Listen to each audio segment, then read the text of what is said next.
السلام علیکم ناظرین، میں ہوں نبیہ فاطمہ۔ آئے نظر ڈالتی ہیں آج کی اہم خبروں پر۔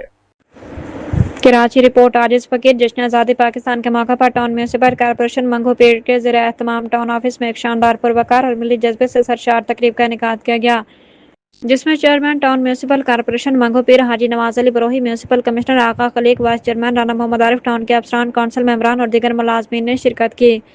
تقریب کا آغاز جشن آزادی کی مناسبت سے کیک کاٹنے سے ہوا، جس کے بعد چیئرمین حاجی نواز علی بروہی نے پرچم کشائی کی، پاکستان کی سلامتی، استحکام، ترقی، خوشحالی اور سربلندی کے لیے خصوصی دعا بھی کی۔ اس موقع پر وطن عزیز کے دفاع اور سلامتی کے لیے اپنی جانوں کا نذرانہ پیش کرنے والے شہداء اور پاک فوج کے بہادر جوانوں کو خراج عقیدت پیش کیا گیا۔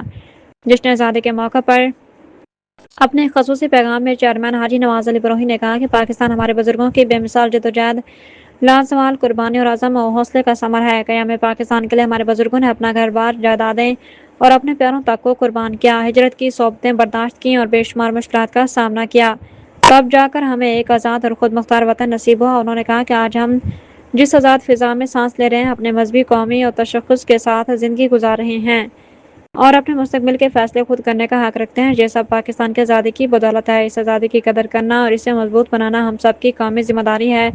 پاکستان کے آزادی اور خود مختاری کے تحفظ میں پاک فوج اور دیگر قومی اداروں کا کردار قابل فخر اور ناقابل فراموش ہے۔